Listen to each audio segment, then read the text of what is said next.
Leeds, number 21.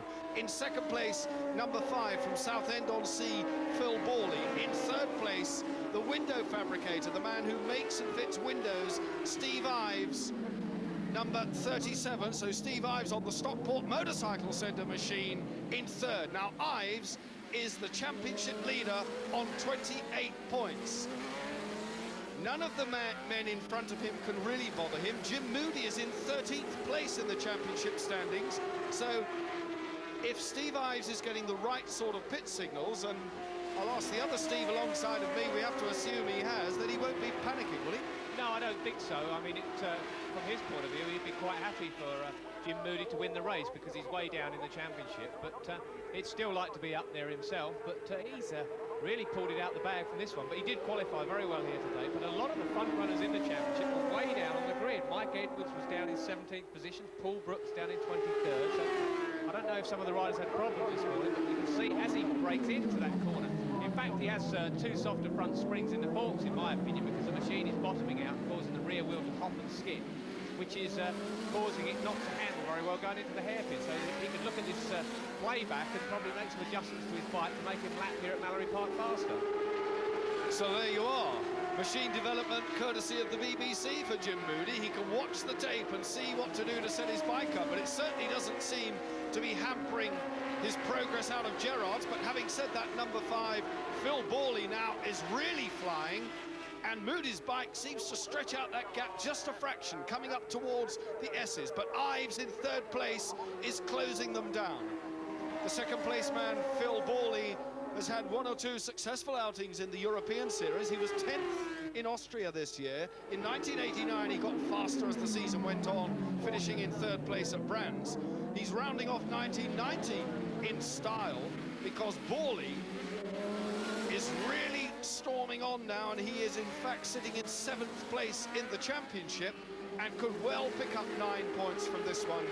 And it's number 5, Phil Borley, I'm talking about, in second place. Steve Ives, number 37, right behind him. So these three now breaking away from number 16, John Renolds on the Kawasaki in 4th. And I've just been informed that Gary Weston, who was in 3rd, 4th position in the championship, is into the pit. So his race is run, and he's not going to gain any more points here today. But these three really stretching away now from the rest of the bunch. And Jim Moody is riding a wonderful race here.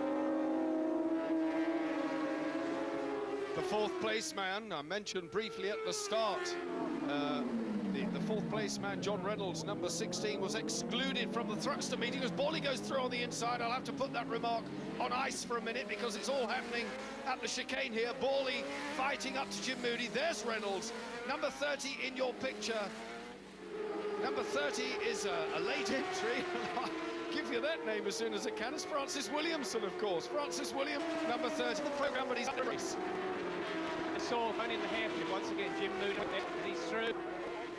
Number 5, Phil Borley is through into first position. Jim Moody's machine was hopping and jumping into that corner, and without a doubt he's losing time now. Well, if I can second, if nothing dramatic, I'll just tell you quickly that Reynolds was that these machines and they are lower. Therefore, Reynolds was able to get down lower on the tank, get down behind the bubble, and hopefully gain a bit more speed. But unluckily for him, the handlebar height was measured, and he was therefore excluded from the Thruxton meeting, which closed the gap right up because he had a handsome lead in the championship. Steve, I suppose temptation just to modify the machine slightly is always there. Yeah, well, this class of racing is very hard to police because there are so many modifications that you could do to improve it. You have to stick to the rules, otherwise the championship wouldn't be a proper championship. But it doesn't seem to like because he's running in force, staying here with the leaders. Race lead now, number 5 for Borley, Southend. Borley, 25 years of age, 5th in the 1989 600cc Super Cup Series. That's why he's carrying the number 5 on his machine. Jim Moody, number 21, is still very much in touch on the FZR 600. The 26-year-old Glaswegian Jim Moody is right there, not letting go for a minute. Number 37, Steve Ives, nearly halfway into the race, is still in 3rd, albeit just a fraction now off the pace. But Ives, very well assured by his pit crew that he's in a nice place, not too bothered about Moody, a little more bothered, however, about Phil Borley, because he's really flying now, the man from Southend-on-Sea. Borley, round the hairpin, down towards the chicane. John Reynolds is closing on the third place man. So now a battle developing between John Reynolds, number 16, in your picture. There's number 33, and that is Mark Farmer, who had a brilliant ride at Brands Hatch last week. Farmer took the 600cc class and the 750cc class at Brands last week, so he's very much in form at the moment, and he's running in 5th place. Number 33, Mark Farmer. Moody's machine does a little bit quicker down the straight. He's in the slipstream of Phil Borley, but he's got on the inside, but no, he can't get through. He went for that inside line, but he seems to be ahead. As we saw earlier, he's got some handling problems going into the corner. Again, you can see that Borley's been quite stuck there, but Moody's is jumping around everywhere. A little bit of motocross there for Jim Moody going in, but he's riding really well because it can't be easy to contain that sort of juddering. There is Mark Farmer, number 33, on the Colin Aldridge Yamaha, in 5th place, but a bit distant from the leading 4. Reynolds has closed right down on Steve Ives. Moody has closed down on Borley again. Jim Moody hasn't given up at all. He's really scrapping.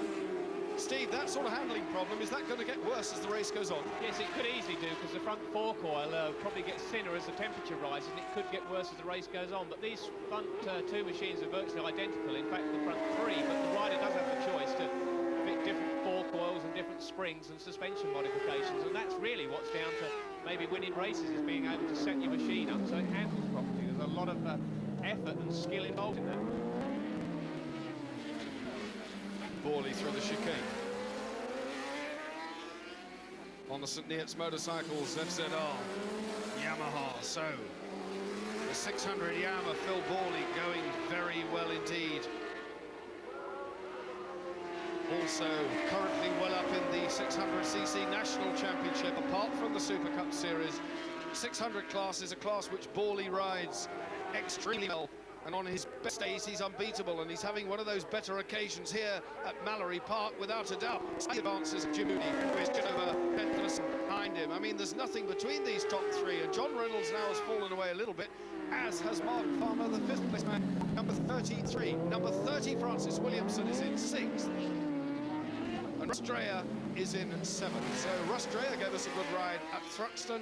He's doing equally well here, but at the front, the Tusk lead has pulled away, as we've seen so many times in recent weeks. They just drag themselves away.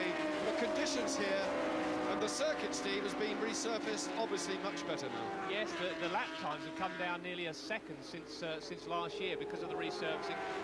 They've ironed out some of the bumps on this notoriously bumpy circuit. They've improved it a great deal. There's a lot more grip, but I'm very concerned about number 21, Jim Moody. I think he's not careful, he's going to end up in a heap at the hairpin, because he's trying to brake as late as Phil Borley, and he's got serious handling problems. His forks are bottoming the whole time. You see, he's hopping and skipping it. If he doesn't watch out, he'll just lose traction, and he'll end up in a heap, as I said earlier.